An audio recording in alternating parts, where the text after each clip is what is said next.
त्यात असं ॲलिगेशन होतं का ते XYZ नावाची एक तरुणी, तिचं वय आहे ना 17 वर्ष 3 महिने, त्याच्यानुसार तिचं जन्मतारीख 19/6/2008 आहे.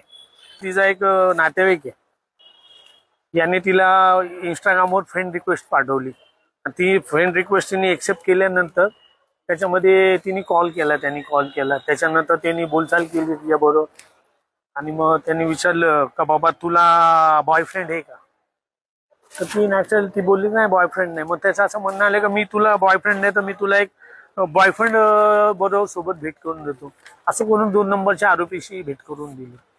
का हा तुझा बॉयफ्रेंड म्हणून हा खूप तुला प्रेम करील, हा तुझ्याबरोबर याच्याबरोबर तू बॉयफ्रेंड याला बनवायला. त्याच्यानंतर मग ते आरोपी नंबर 1 2 3 4 5 6 7 8 आरोपी टोटल. या 8 आरोपींनी चेन वाईज तिच्याबरोबर सेक्शुअल रिलेशनशिप केलं, वेगवेगळ्या दिवशी वेगवेगळ्या लॉजमध्ये. त्याच्यानंतर ती प्रेग्नेंट झाली, त्याच्यानंतर मिसकॅरेज केलं. अशी एंटायर स्टोरी. आता कोर्टापुढे आणलेले 7 आरोपींना आणलेले